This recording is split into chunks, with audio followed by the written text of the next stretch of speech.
Recording in progress.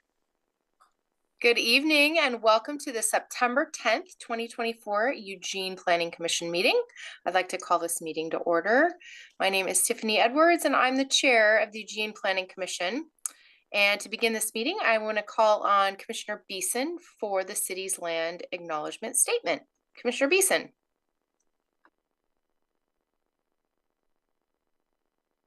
Thank you.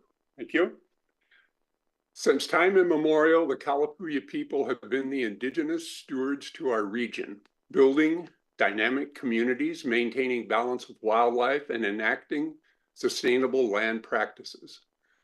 This land acknowledgement is a way of resisting the erasure of indigenous histories and to honor Native communities by inviting truth and reconciliation. Following treaties between 1851 and 1855, Kalapuya people were dispossessed of their indigenous homeland by the United States government, forcibly removed to the Coast Reservation in Western Oregon. As we consider the impacts of colonization, we also acknowledge the strength and resiliency of displaced indigenous people. The city of Eugene is built within the traditional homelands known as Kalapuya Ilahi. Kalapuya descendants are citizens of the Confederated Tribes of Grand Ronde Community of Oregon, Confederated Tribes of the Siletz Indians of Oregon, and they continue to make contributions in our communities here and across the lands.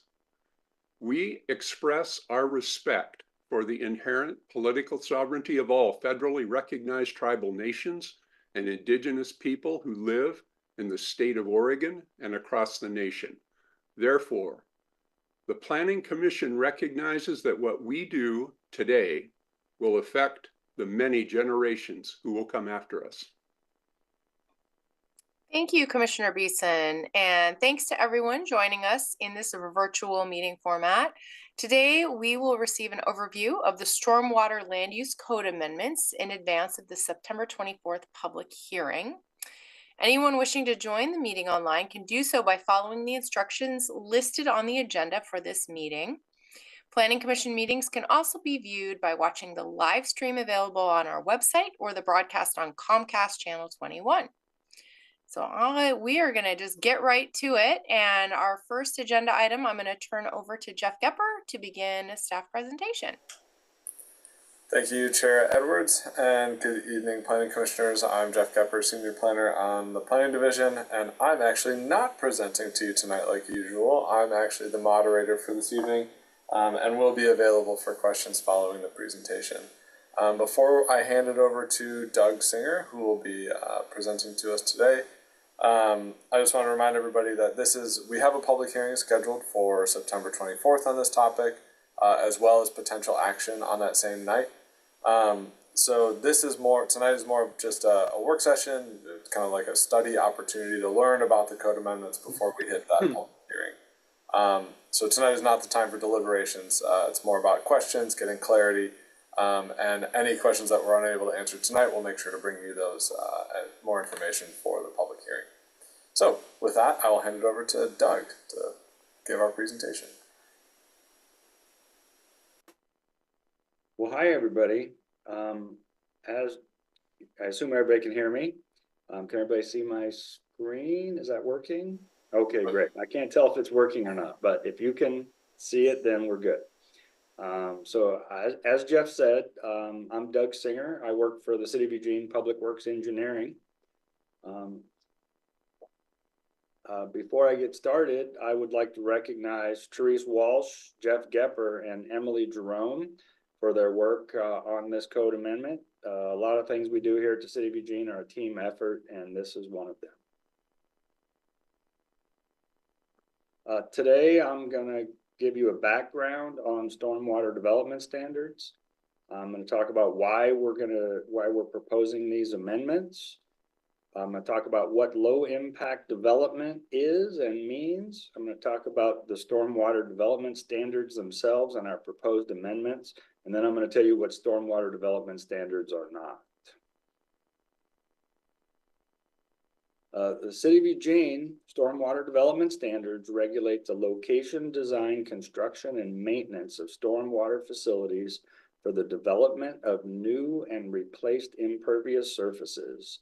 Eugene stormwater development standards have been in place since 2006 and are a requirement of the city's National Pollution Discharge Elimination System NPDES permit. That's a lot to say, right? The NPDES permit is issued through the Oregon Department of Environmental Quality, and the purpose of it is to comply with the Federal Clean Water Act. The city's first NPDES permit was issued in 1994, with our current permit starting in 2021. Each time the permit is reissued, the requirements are updated to improve the water quality of Eugene's receiving streams. Stormwater development standards are only one of the measures of the City of Eugene's stormwater program to meet the NPDES requirements. Stormwater development standards apply to new or replacement of impervious surface over 1,000 square feet in a 12-month period.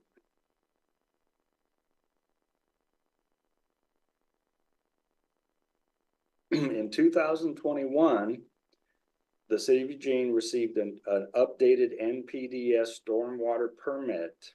The permit requires the city to update its post-construction stormwater pollutant and runoff control program to prioritize on-site retention of stormwater runoff, reduce runoff volumes, and improve pollutant removal. This is accomplished through stormwater development standards.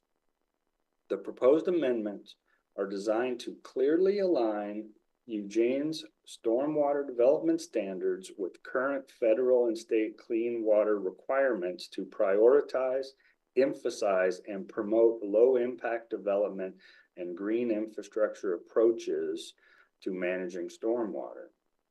The amendments also simplify and clarify the code.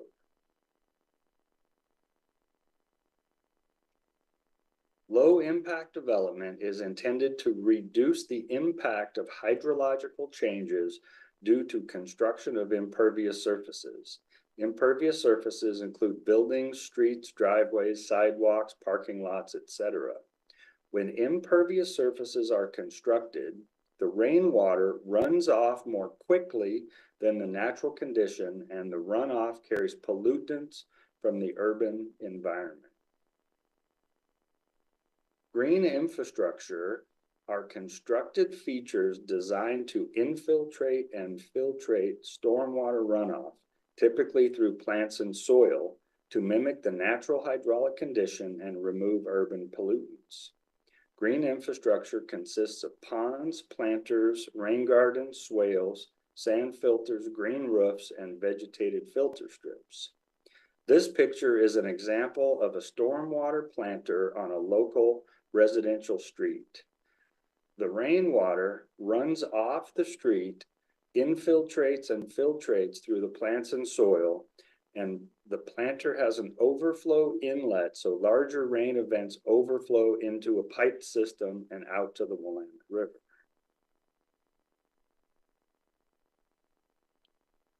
This is an example of a neighborhood stormwater infiltration swale in a city park. Swales and ponds can be designed to infiltrate, filtrate, and provide flood control for whole neighborhoods or new developments.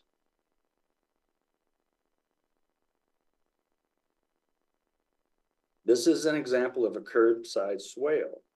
Swales filter stormwater runoff before the water enters the piped stormwater system.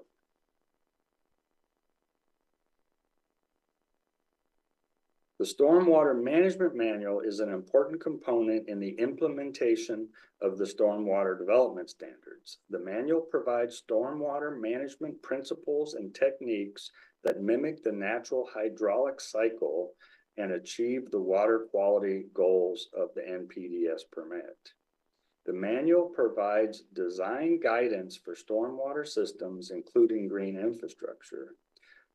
The city plans to update the manual to align with the current NPDES permit and the amended stormwater development standards through a separate process.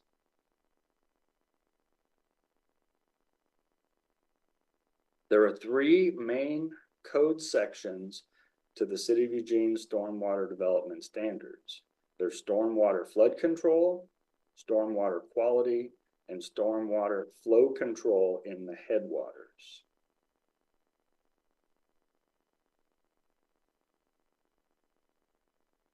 The purpose of flood control is to protect life and property from flooding and drainage hazards.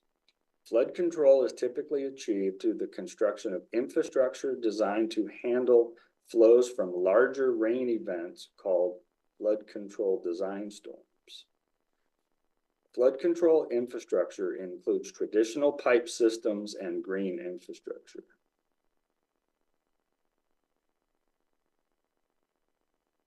A majority of the proposed amendments to the flood control standard are to standardize reference to the Stormwater Management Manual and to remove unneeded, out-of-date code language.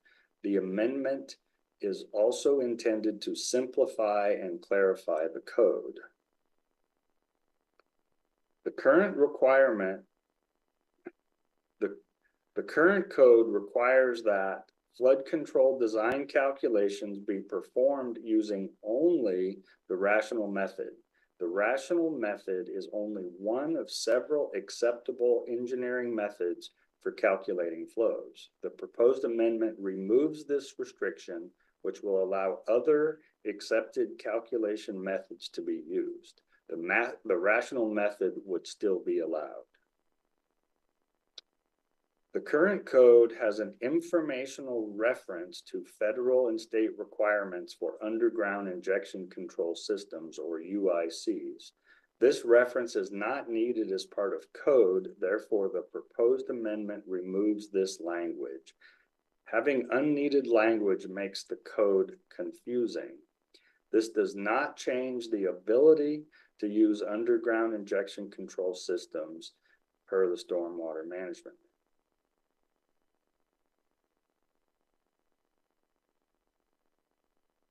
The purpose of water quality is to reduce pollutants and the volume and flow rates of runoff from impervious surface to protect water quality of receiving waters, which includes Amazon Creek, Spring Creek, Flat Creek, Spencer Creek, the Willamette River, and more. Water quality is achieved through a hierarchy of requirements. Infiltration first, if possible, extended filtration second, and off-site water quality mitigation through an additional mitigation systems development charge for the city to build off-site water quality facilities.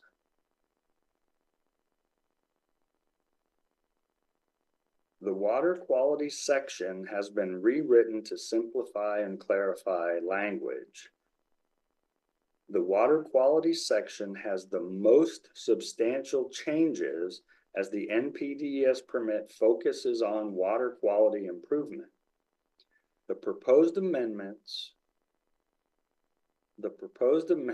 are to align the applicability and exemptions criteria to meet the conditions of the updated NPDES permit. Several exemptions to the infiltration requirement have been removed and replaced with exemptions that align with the permit.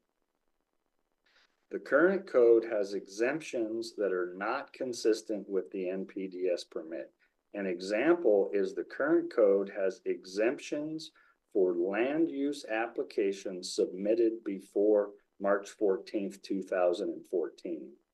These exemptions have been removed from the proposed amendment. The proposed amendment will prioritize on-site retention through the stormwater quality hierarchy. Excuse me.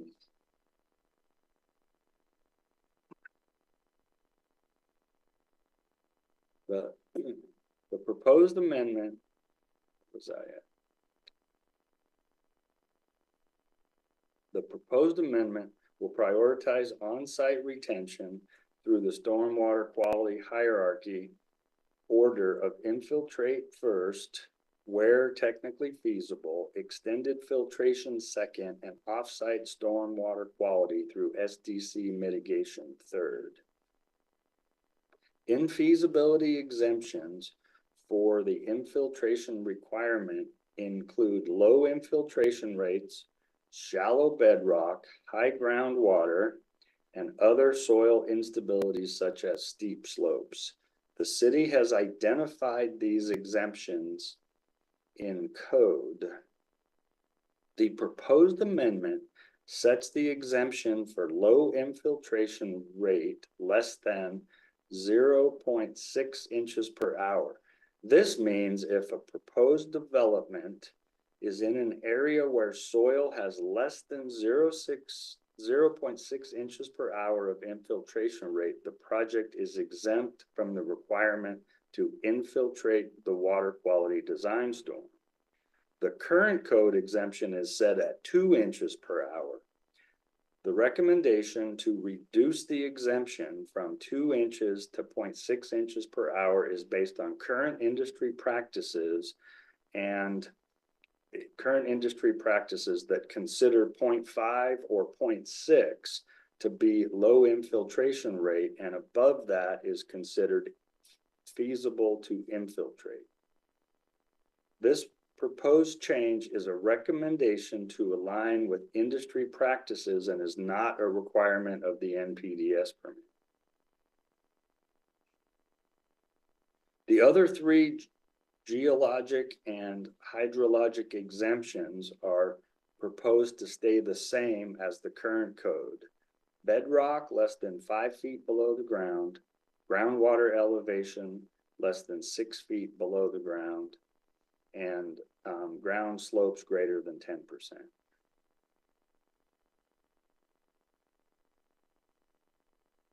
A map of the infiltration limited area from the Stormwater Management Manual provides a visual representation of where infiltration is typically exempt.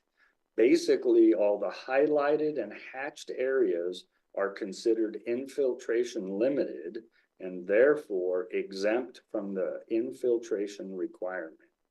The map from the 2014 Stormwater Management Manual shows the low permeability or infiltration rate as less than 0.6 inches per hour, which aligns with the recommended code amendment.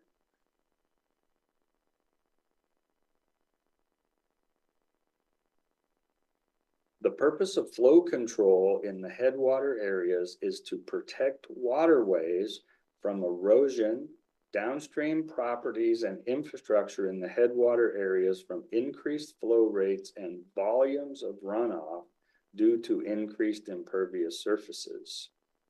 Flow control is typically achieved through the construction of ponds, pipes, and tanks that are designed to store runoff and slowly release the water to the downstream infrastructure. The proposed amendments to stormwater flow control in the headwater areas are to simplify and clarify language and to conform with the requirements of the NPDES permit. Similar to the Water Quality Code, the current code has exemptions that are not consistent with the NPDES conditions. An example is the current code has exemptions for land use applications submitted before July 14, 2006. These exemptions have been removed from the proposed amendment.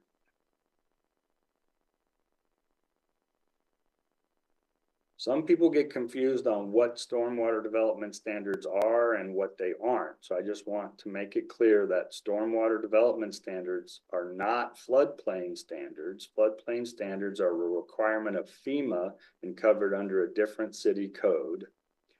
Building code is not a stormwater development standard. Stormwater development standards are separate from building code.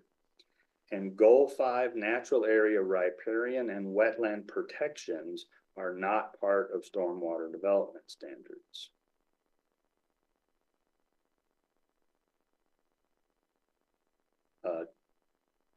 Jeff already kind of went over the next steps, but the next steps are we're going to have a planning commission public hearing is currently scheduled for September 24th with a city council public hearing tentatively scheduled for October 21st, 2024.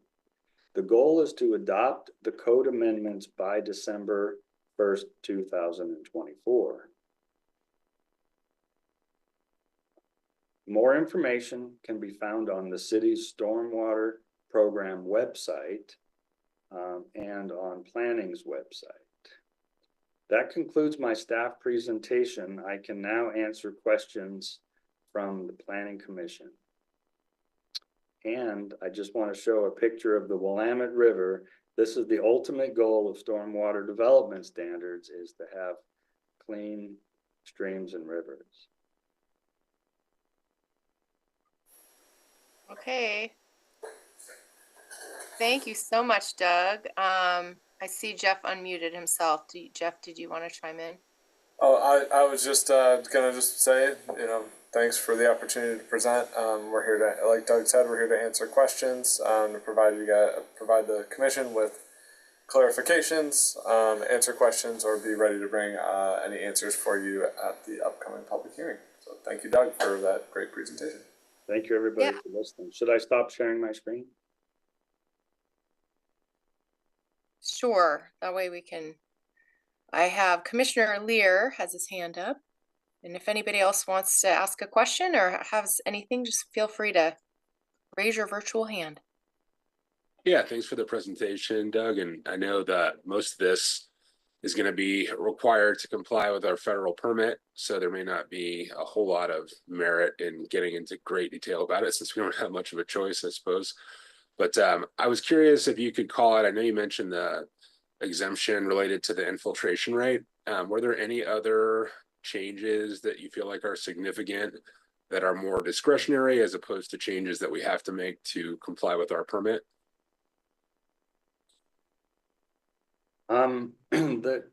There are some changes that could be considered policy decisions. There are a few exemptions in the current code that the language doesn't match our previous NPDES permit and it doesn't match our current NPDES permit. And we've tailored our exemptions to very closely match the language of our NPDES permit. And we've worked with the city attorney's office to do that. So the 4 items, the geologic and hydrologic exemptions in the NPDES permit, it talks about, it says low infiltration rate. And it lists these different geologic and hydrologic exceptions, but it doesn't put numbers to those. And so the city of Eugene had to make a policy decision on what numbers to use. And the 3 exceptions I talked about, we have not changed those numbers, but on the infiltration rate, we're making a recommendation to reduce that infiltration rate. Okay, follow-up question on that one. So I know you mentioned that was sort of industry standard. I mean, is that something you're seeing throughout Oregon, throughout the West Coast? Has it been adopted nationally? Can you give a better sense of how broadly that new standard is being embraced? Yeah, so there's different soil types and different soil permeability or different infiltration rates. And so there's what's called type A soils, type B soils, type C soils, and type D soils. And when you get into like type D soils, well then so that's like clay, well then you're really into really low infiltration rates, down to 0.5 or, less than 0.5, down to 0. Then as you move up, get into like silts and stuff, then you get more infiltration rate. You get into sands and gravels, and then you get into heavy gravels, the A's, the infiltration rates really go up. And so basically the industry considers type D soils to be not really mostly infiltratable, and that's when you're down below like 0.6. Right now, other cities are adopting new standards based on NPDS, based on their NPDS permits. And what we understand is that City of Portland is moving to 0.5 inches per hour. You know, we're writing the code to say less than 0.6, so really 0.5 inches per hour and less than 0.6 are, they're kind of interchangeable numbers, right? And City of Corvallis is now having to develop a stormwater management manual they never have before. And they have a consultant working for them, and their consultant has recommended 0.5 inches per hour. And the City of Salem has gone to 0.5 inches per hour. So it's really the industry standard. It's really where most agencies are going to. And we can definitely clarify that and do some research and make sure we have those numbers correct, document where those come from. And then has there been any type of impact analysis on how that could affect development or the economics of development projects, or is this something that you wouldn't really expect to affect that? We have not done that yet. We have not looked at that. Thank you. Thank you for your question. Okay, Commissioner Bailing, you've got your hand up. Go ahead. Hi, thank you. Hi, Doug. Nice to meet you. Nice to meet you too. I have a question related to the stormwater management manual. You showed that map from Appendix I, which is the infiltration limiting criteria, and it at rough glance appears to cover a great deal of Eugene. And given that the permit requires a priority of on-site retention, which means infiltration for us, how is the limitation criteria? It seems like it's going to be a real obstacle. I mean, if it precludes LID, then what's the next step? How do we move in the direction of improving the quality and all of that if we can't actually do the infiltration? And if you bring that map up again, I'd really like to show people the area and understand it myself. Like what percentage of our boundary is impacted by those limitations so that we can't actually do infiltration. Yes, can everybody see my screen again? Yes, thank you. Good, good. I can see this pretty well. I hope you guys can read this. You know, in the legend over here, it shows the depth to bedrock I talked about. It shows the permeability, that's the infiltration rate. Shows the depth to groundwater, and it shows the steep slopes. Now this map shows the slopes greater than 15%. The current code is 10%, and we're not recommending to change the current code. So actually that would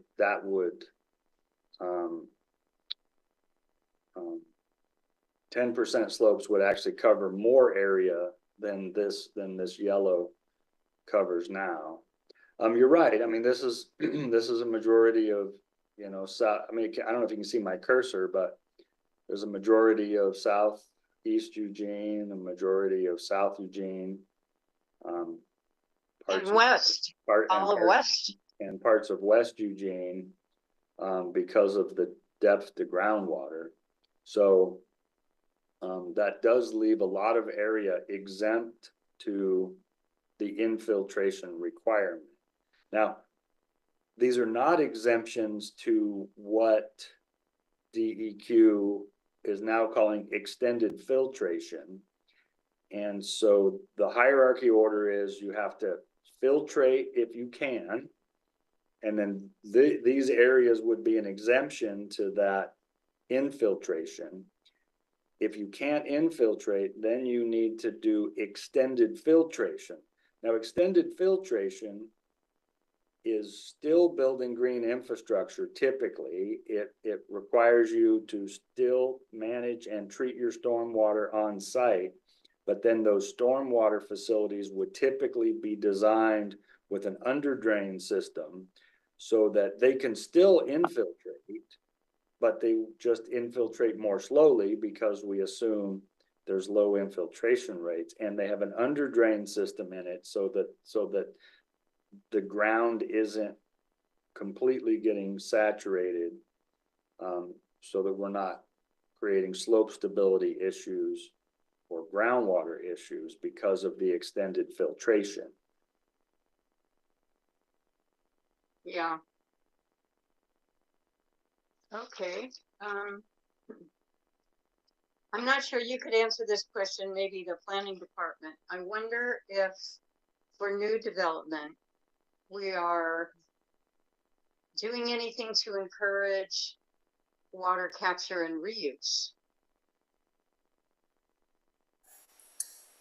There's nothing in the current development standards that either incentivize or require water capture or reuse.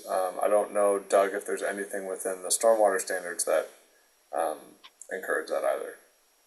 I didn't see anything. I think we'll have to get you a clear answer. The stormwater management manual does allow development to come up with ideas to manage their stormwater and get approved through I can't think of the process, through not through a design exception process, but through a review process. And we have had development. For example, I believe Roosevelt Junior High School was built with rainwater harvesting. And so, you know, a big facility like that can do rainwater harvesting. And then at least the amount of rainwater that they're harvesting is then not being required to be treated and managed because it's being managed through harvesting. So the process I was talking about was an adjustment review. So we have stormwater requirements, and then a development can do an adjustment review and go through a process to say, hey, we're going to manage our stormwater differently, and here's how we're going to do it, and here's how it still meets the goals and requirements of the NPDES permit. Yeah, and it seems to me we could get creative in some of those areas that are in the infiltration limiting areas. You know, we could promote green roofs and other things that aren't impacted by the ground. Yes. There yes. are other creative solutions is what I'm thinking of. Yes, green roofs and pervious pavement are allowed through the stormwater management manual on development sites. Great. So we need to have our planners encouraging and supporting that. Thanks. You are welcome. All right, Commissioner Beeson, go ahead. Doug, thank you for the presentation and thanks for the material. Could you go back to the map, please? Yes. For a second. Yes. I didn't get to the map when I was going through this. Just a general question. So when I'm looking at all this and the different standards and the hatch part and the blue and the yellow and so on, would it be safe to say that most of our city is subject to some aspect or another of these standards? Would that be fair? So I'll try to explain. The standards are a requirement of development, whether it's a land use action or a development permit, right? Okay. Whether you're building public facilities or private facilities, that there are requirements. And then there are exemptions to the requirements. So this map is showing the infiltration limited area, which shows these are the areas that could be exempt to the infiltration requirement of the development standards. Now they're not exempt from the extended filtration requirement of the development standards, or what's called the offsite mitigation. Well, yeah, I think that's kind of, you're saying it better than me. I guess there's sort of different aspects of this, or, well, let me go ahead. I have a couple of questions. So it may be that some of these things that I'm thinking of are not going to be applicable. I'm not exactly sure. I found myself curious about what triggers the reissuance of the permit and what triggers the work on the amendments. I found some language in the findings under goal 5. It said that the requirements are modified only if the receiving streams aren't meeting quality standards. And it made me wonder if over periods of time, I mean, this has been going on quite a while, and this thing gets reissued every certain number of years. And so there's monitoring that goes on in the receiving streams. And if we're just sort of not, in terms of all of the things we're doing in the applicable areas inside of our urban area, that might trigger us having to make amendments in order to kind of beef up what we're doing or improve it. Well, I think you've just asked a list of questions. I'll try and answer those. Okay. I will say our goal, right? The goal of our stormwater program is to improve the water quality of the water coming from Eugene into our receiving streams. Okay. And obviously the Willamette River being the biggest one, and a lot of them go into the Willamette River in one way or another. So, okay. So we monitor that, right? So I think you started out your question with why do we have a new permit? Why is the permit updated, and why are we amending our standards? The NPDES permit is typically issued for 5 years, and so every 5 years, we theoretically get an updated permit from Oregon DEQ.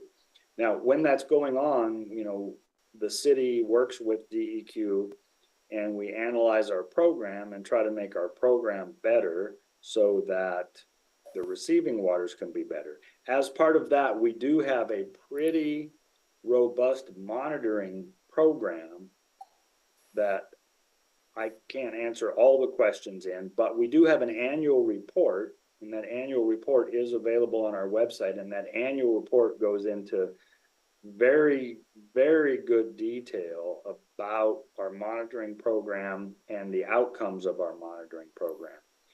If the Willamette River was cleaner than it was 5 years ago, then DEQ wouldn't make our NPDES requirements more strict.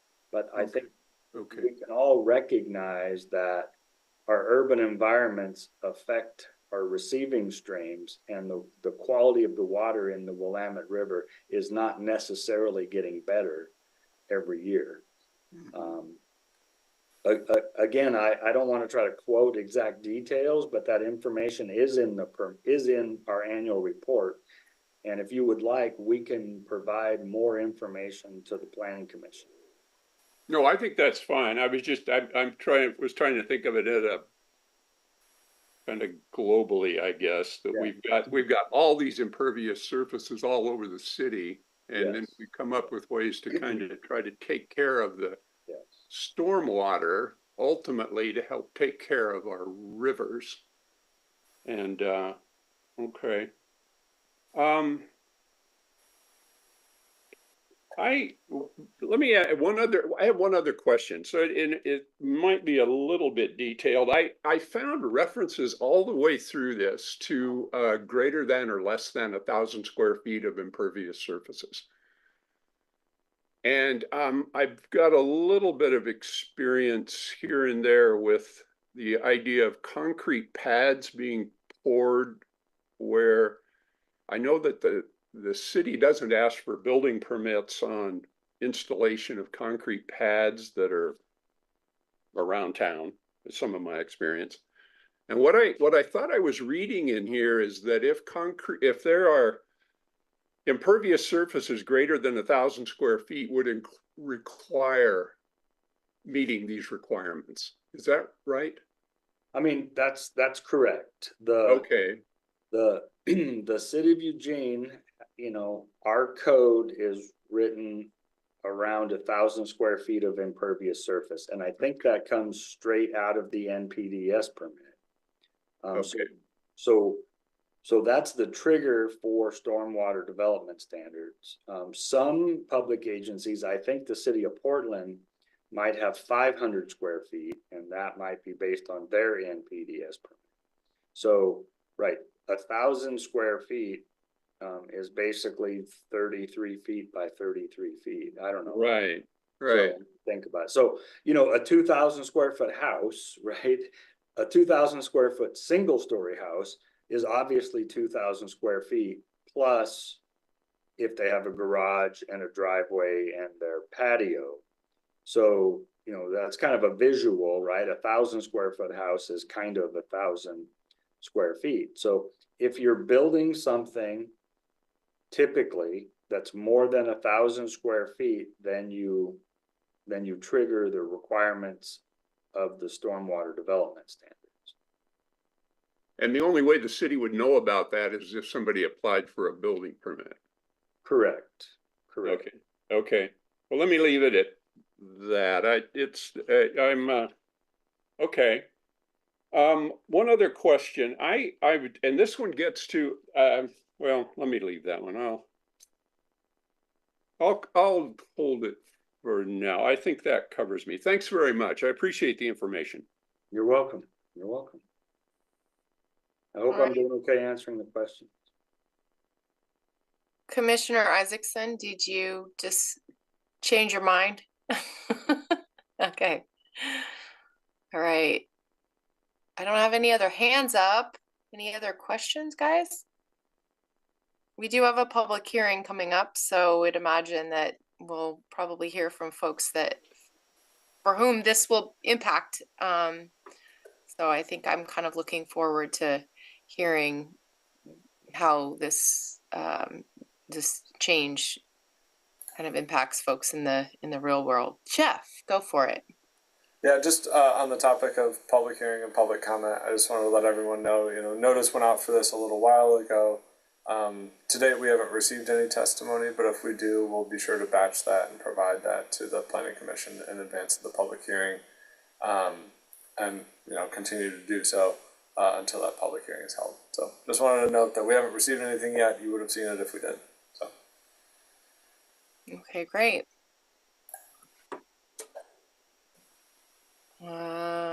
Hold on here, guys. Well, I think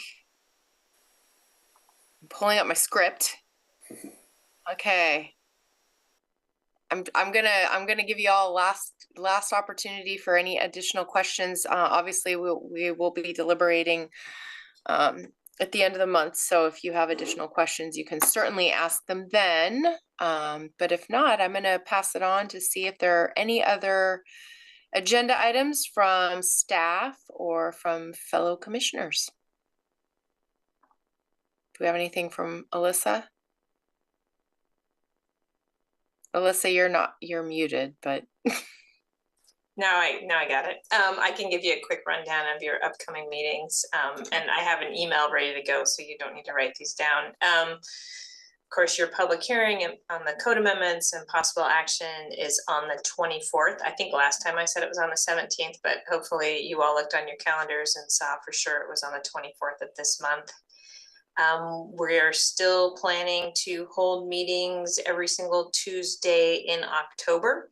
We may move a few of those around depending on if an appeal comes in on a land use application, but we're still intending to use all those Tuesdays. So we'll keep you posted on that.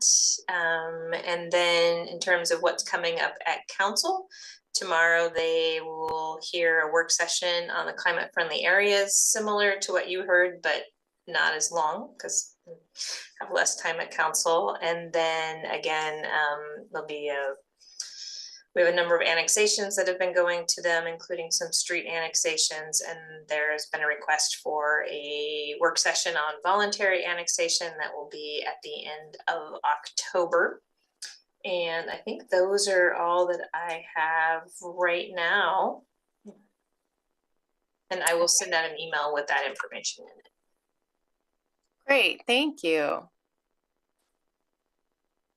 Commissioner Bailing, did you have something? Just wonder, are all the meetings through October still virtual, Alyssa? Yeah, well, honestly, it'll probably be virtual through the end of the year. We are trying to make the legal training in person. It just depends on what date it's going to land on. So I'll keep you posted on that. Thanks. Okay, anything else from members, commissioners? Doug, go ahead.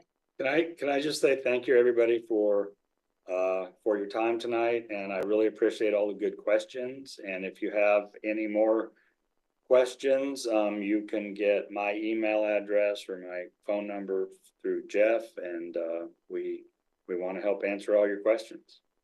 We are passionate about stormwater. Wow, it's a very bold statement. I love it. Well, thank you so much. This was fantastic and very easy to understand, and I think we all appreciate it. So, all right. Well, if there's nothing else, I'm going to go ahead and let everybody have some time back tonight. So with that, I'll go ahead and adjourn our meeting.